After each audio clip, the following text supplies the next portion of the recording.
তো নমস্কার বন্ধুরা, আপনাদের সবাইকে স্বাগত জানাই আমার নতুন একটা ভিডিওতে। আর আজকে আমি চলে এসেছি শিলিগুড়ি থেকে প্রায় 25 কিলোমিটার দূরত্বে জলপাইগুড়ি ডিস্ট্রিক্টের অধীনে অবস্থিত আপনাদের সবার চেনা পরিচিত গাজলডোবাতে। আর এই গাজলডোবাতে অফ সিজনে কি কি খাবার পাওয়া যায় তা আমি আজ আপনাদের ঘুরে ঘুরে দেখাবো। তো চলুন একবার ঘুরে দেখা যাক। আর যাওয়ার আগে বাই দা ওয়ে, আমি প্রতীক, আর উত্তরের সাথে থাকতে গেলে আপনাদের সবাইকে কিন্তু দেখতেই হবে উত্তরের সাথে।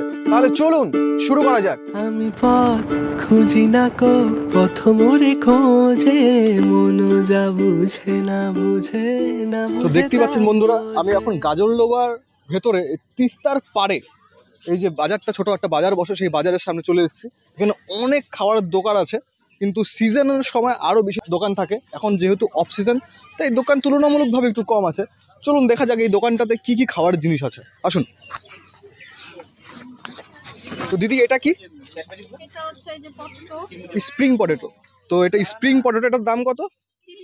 30 টাকা। আর এগুলো, এখানে গুড়া চিংড়ি আছে, এখানে দেখতে পাচ্ছি চিংড়ি, সব চিংড়ি মাছ, সব চিংড়ি মাছের আইটেম। আর এখানে আছে বড় বড় চিংড়ি। তো দিদি, এই বড় চিংড়িগুলো কত করে? এটা 100 টাকা। আচ্ছা, আর এটা হচ্ছে 60 টাকা। এই যে এটা 100 টাকা, এটা 60 টাকা। তো এগুলো কি আপনি ভেজে দেন, ভেজে খায় মানুষের? ভাজাও খায়, কেউ চপ খায়। ভাজা, চপ, সব দাম সেম? আচ্ছা, তো এগুলো অনেকে চপের মতো করে খায়, অনেকে নর্মালি ভেজে খায়, দাম কিন্তু একই রকম থাকে। তারপরে দেখি যে এটা কি মাছ? এটা বড়ুলি। বরুলি। তো এইটাই হচ্ছে তিস্তার সেই নাম করা প্রসিদ্ধ সেই বরুলি মাছ। দেখে নাও বন্ধুরা। তো এই এই বরুলি মাছটা সবাই কি করে খায়? এটা ভাজা, হ্যাঁ। এটাও ভাজা, মানে আপনি সব এখানে ভাজাই হ্যাঁ। আইটেম রাখেন? এটা হচ্ছে প্লেন ভাজা। আচ্ছা, এটা কি করে বিক্রি করেন, কি দাম অনুসারে? এটা হচ্ছে 200 টাকা প্লেট। 200 টাকা প্লেট? 200 টাকা মানে কতটুকু পাবে? মানে 16-17 পিস থাকবে। আচ্ছা, তো ওই মোটামুটি 200-250 গ্রামের মতো মাছ, এই 16-17টা পিস বড় বড় মাছ উঠে যাবে, প্লেট 200 টাকা। এটাও ভেজেই দেওয়া হবে কিন্তু। তারপরে এই চিংড়িগুলো? এটা বাগদা চিংড়ি। এটা বাগদা চিংড়ি। তো এই বাগদা চিংড়িগুলো কত করে? এটাও এটা হচ্ছে 7 পিস 100। 7 পিস। এই বাগদা চিংড়ির যে দেখতে পাচ্ছেন, এটাও ভাজা হবে। তো এটা 7 পিস মাত্র 100 টাকা। তারপর এখানে আছে, আমরা দেখতে পাচ্ছি, দেখুন, এটা সামুদ্রিক কাঁকড়া, ক্র্যাব, সি ক্র্যাব। এই কাঁকড়াগুলোর দাম কি? এটা কি ইসেতে বিক্রি হয়? এটা হচ্ছে সাইজ অনুযায়ী, তোমার সাইজ অনুযায়ী? হ্যাঁ, 100 টাকাও থাকতে পারে, 150 টাকাও থাকতে পারে, তো 200 টাকাও থাকতে পারে। এই বড়গুলো কত করে? যেটা এখন আছে এটা 70 টাকা। এটা 70 টাকা, মানে এর থেকে বড়ও থাকে। বড়। আর এই ছোটগুলোর দাম কত? এটা ছোট হচ্ছে 3 পিস 100। 3 পিস 100। আচ্ছা, এর থেকেও বড় বড় সাইজের কাঁকড়াগুলো এখানে থাকে, কিন্তু বর্তমানে এখানে নেই। তো এই সাইজের যে কাঁকড়াটা আছে, এই কাঁকড়াটার দাম হচ্ছে 70 টাকা। আর এগুলো 3 পিস 100 টাকা বন্ধুরা। আর এখানে চিংড়ি মাছ ভেজে রাখা আছে, এখানে চিংড়ি মাছের এটা চপ। এই চপগুলো কত করে? এটা 20 টাকা। 20 টাকা পিস। বেশ বড় সাইজেরই চপ, গুঁড়ো চিংড়ি দিয়ে কিন্তু এই চপটা বানানো। আর এখানে দেখতে পাচ্ছি ধনে পাতার ধনে পাতার চপ, ধনে পাতার পকোড়া বলতে, চপই বলবো এটা নিশ্চয়ই। গোটা গোটা ধনে পাতা দেওয়া, এই দেখুন, গোটা গোটা ধনে পাতা দেওয়া। এই ধনে পাতার চপগুলো কত? এটাও 20 টাকা। এই ধনে পাতার চপগুলো 20 টাকা বন্ধুরা, দেখতে পাচ্ছি। এখন দেখা যাক আমরা কি এখান থেকে খাই। এখানে যে কাঁকড়াটা আছে, বড় কাঁকড়াটা, সেই বড় কাঁকড়াটার চপ খাবো। তো দিদি এখন আমাদের জন্য চপ বানিয়ে দেবে। তো দেখি দিদি, একটা চপ বানিয়ে দাও না গো। তো কাঁকড়াটা এখন ধুয়ে নেওয়া হচ্ছে, তারপর এটা মানে বেসন নাকি? হ্যাঁ। এই বেসনের মধ্যে কাঁকড়াটাকে দিয়ে এখন তেলে ছাড়া হবে। দেখুন, তেলে ছেড়ে দেওয়া হলো।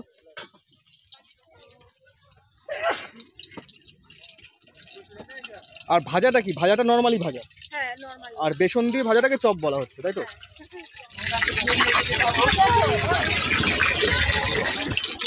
তো আমাদের হয়তো কাঁকড়াটা ভাজা প্রায় হয়ে গেছে, না? তো হাতে পেয়ে গেছি বন্ধুরা এই কাঁকড়ার চপ। কাঁকড়ার চপ, এই কাঁকড়ার চপের সাথে আছে, দেখুন, এখানে কুচি কুচি করে পেঁয়াজ দেওয়া হয়েছে, আর এখানে আছে চিলি সস সামথিং, এটা টমেটো সস, আর এটা এখানে মেয়োনিজ আছে।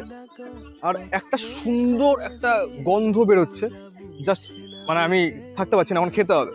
Sorry guys. তো এইভাবে আমি ভাজা চপ টাইপের কাঁকড়া আমি কোনোদিন ট্রাই করিনি, এটা আমার প্রথমবার। ভেঙে খেতে হবে,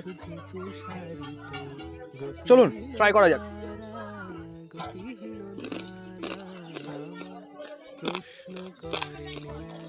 কুড়মুড় কুড়মুড় করছে, ব্লাস্ট হচ্ছে। সত্যি কথা বলতে স্পেশাল কোনো ফ্লেভার পাচ্ছি না বর্তমানে। একটা ঝালঝাল মিষ্টি মিষ্টি টক টক যে সসগুলো যে আছে সেগুলোর ফ্লেভার পাচ্ছি, আর ভাজা একটা একটা ভাজার ভাজার ফ্লেভার আছে। স্পেশালি যে আমরা যে লোকাল কাঁকড়াগুলো খাই না, তার যে একটা গন্ধ আছে উগ্র, একটা আলাদা রকম, সেই গন্ধটা কিন্তু আমি এখানে পাচ্ছি না, যেটা অনেকের জন্য খুব ভালো আর অনেকের জন্য খারাপ। অনেকে যেরকম কাঁকড়ার ফ্লেভারটা পছন্দ করে না, তারা কিন্তু এখানে এইটা ট্রাই করতে পারে, তাদের জন্য এটা কিন্তু মানে খুব ভালো লাগবে তাদের। এইভাবে খাওয়া যাচ্ছে না অ্যাকচুয়ালি গাইস, এটাকে এভাবেই খেতে হবে।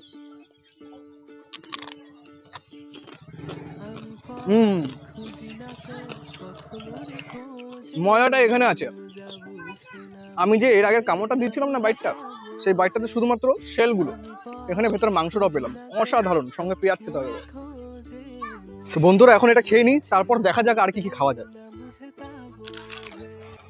আমার চতুর্পাশে সবকিছু যায় আসে, আমি শুধু তুষারিত গতিহীন ধারা, গতিহীন ধারা আমার প্রশ্ন করে তো বন্ধুরা এখন হাতে পেয়ে গেছি আমি স্প্রিং পটেটো। তো এটা আমি সত্যি কথা বলতে আগে কোনোদিন ট্রাই করিনি, তো আজকে প্রথম এটা ট্রাই করব, জানি না কিরম লাগে। একটা সুন্দর চাট মশলা আর একটা সসের ফ্লেভার পাওয়া যাচ্ছে বর্তমানে, খেয়ে দেখতে হবে ভালোভাবে।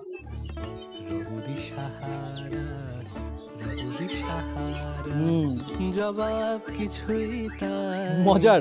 পারি নাই, শুধু পথ খুঁজে সেই চাট মশলার মেয়োনিজের আর একটা সসের ফ্লেভার পাওয়া যাচ্ছে। জানি এখানে মোচ হয়ে গেছে, কোনো ব্যাপার নেই। দিদি টিস্যু আছে তো? আমার খাওয়া দেখে কেউ খারাপ মনে করো না, আমি এটা জানিও না অ্যাকচুয়ালি কিভাবে খেতে হয়, তো খাচ্ছি আমি না জেনে। ওকে,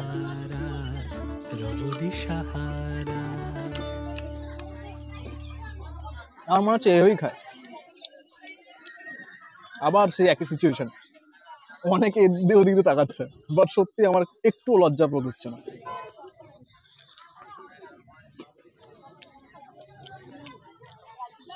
তো বন্ধুরা খেয়ে নি, তারপর দেখা যাক ঘুরে আবার কি খাওয়া যায়।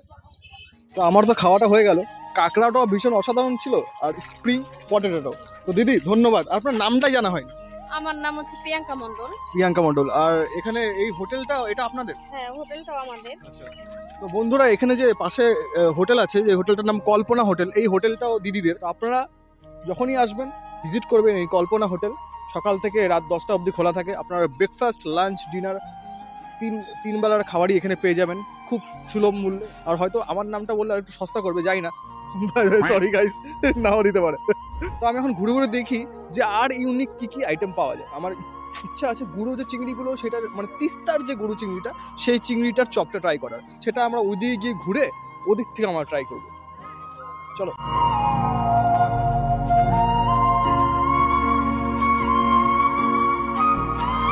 তো নমস্কার দাদা, আপনার নামটা বলুন। আমার নাম অমল সর্দার। অমল সর্দার, বাড়ি কোথায়? এই মিলনপল্লিতে।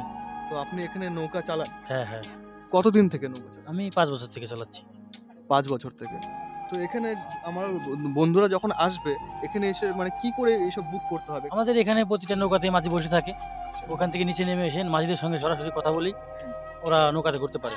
আচ্ছা, কিরম খরচা হয় নৌকা চার্জেস? আমাদের এখানে যে সাধারণ যে নৌকাগুলো আছে, এখানে হাফ রাউন্ড আমরা ঘোরাই 1.5 কিলোমিটার আপ ডাউন করানো হয়, সেটা 100 টাকা পার হেড।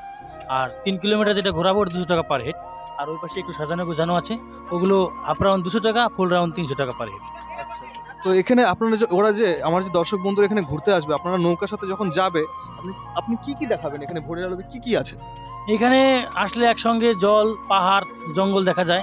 তাছাড়াও এখানে ডিসেম্বরের শুরুতে বিদেশ থেকে অনেক পাখি আসে। আপনাদের এখানে টোটাল কটা নৌকো আছে? আমাদের এখানে টোটাল 100-এর উপরে নৌকা আছে। 100-এর উপরে? মানে আপনাদের মতো 100 জন মাঝি? 100 জন মাঝি আমাদের এখানে আছে।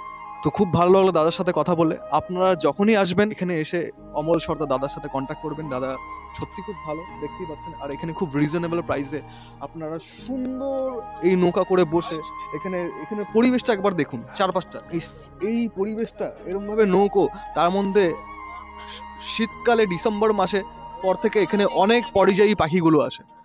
এই পরিযায়ী পাখিগুলো আপনারা দেখতে পারবেন। এখানকার সুন্দর মনোরম পরিবেশ আপনারা মজা নিতে পারবেন। দেখুন চোখের সামনে একটা নৌকা অলরেডি চলে যাচ্ছে, ওনারা বাইরে থেকে ঘুরতে এসছে। তো বন্ধুরা দেখে নিলেন, আপনারা এখানে আসবেন, দাদার সাথে যোগাযোগ করবেন।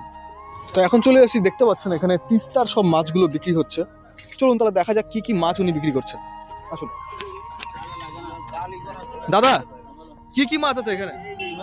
নদীয়ালি। কোনটা? ওটা নদীয়ালি না, বরুলি। ওটা বরুলি? হ্যাঁ। বরুলি কত করে? 200 টাকা পোয়া। 200 টাকা পোয়া। আর ওটা চালা চেলা মাছ কত করে? 150 টাকা পোয়া। আর এটা কি একই? ওটা নদীয়ালি। এটা নদীয়ালি। এই নদীয়ালি কত করে? 100 টাকা পোয়া। এই আমাদের সব তিস্তার মাছ নাকি? সব পিস্তা।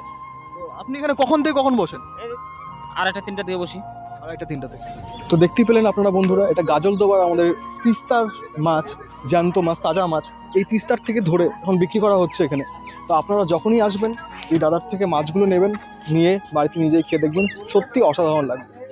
তো আমরা এখন প্রথম থেকে খেতে খেতে শেষ সীমানায় চলে এসেছি, শেষ দোকানে। এখন আমি এই শেষ দোকানে দেখবো কি কি আইটেমসগুলো আছে। আসুন। তো দিদি, কি কি আছে তোমার? তো এটা এটা এটা কি? চিংড়ি মাছের চপ। এটা কি আমাদের লোকাল চিংড়িটা, মানে তিস্তার? তো এখানে দেখুন বন্ধুরা, এটা হচ্ছে আমাদের তিস্তার কিন্তু লোকাল চিংড়ি। এই তিস্তা নদীর চিংড়ি মাছ দিয়ে এই চপটা বানানো।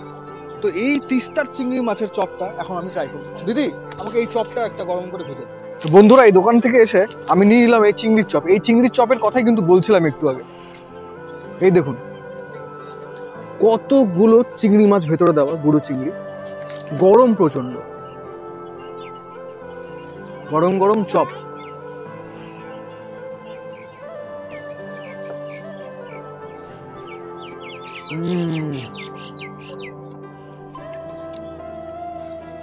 চিংড়ি মাছের ফ্লেভারটাই আলাদা। আর একটা ঝাল আছে কিন্তু, বেশ উগ্র একটা গরম ঝাল, আর সাথে চিংড়ি মাছ, এই তিস্তার চিংড়ি ফ্লেভার। আর তার সাথে সব থেকে মূল্যবান এই প্রকৃতি। দেখুন ব্যাকগ্রাউন্ডটা একবার দেখুন। এখানে বসে আপনি যাই খান, হাতে একটা চায়ের কাপ থাকবে, চা খেতে খেতে আড্ডা মারা, চা খেতে খেতে গল্প করা, 2 ঘন্টা 3 ঘন্টা এখানে আরামে বসে কাটিয়ে নেওয়া সম্ভব, শুধুমাত্র চা খেতে খেতে। আপনাদের কিন্তু এটা আসলে ট্রাই করতেই হবে। এ চাও চলে আসলো সাথে, চা সঙ্গে চপ।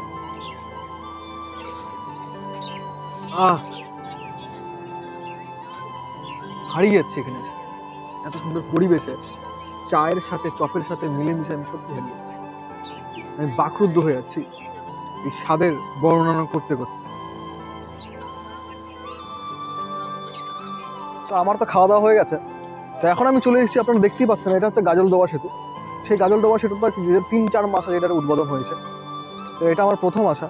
সেতুটা কিন্তু সত্যি সুন্দর বানিয়েছে। তো আপনারা যখন এই গাজলদোবা আসবেন, এই ভোরের আলো, এই গাজলদোবা সেতু, সবকিছু মিলে সত্যি জাস্ট অসাধারণ একটা দিন যাবে আপনাদের। তো কেমন লাগলো আপনাদের ভিডিওটা আপনারা প্লিজ কমেন্টের মাধ্যমে জানাবেন। ভিডিওটা ভালো লাগলে লাইক এবং শেয়ার করতে কিন্তু ভুলবেন না। আর আমাদের ইউটিউবের চ্যানেলটা সাবস্ক্রাইব করবেন এবং ফেসবুকের পেজটা ফলো করবেন। দেখা হচ্ছে এর পরের ভিডিওতে।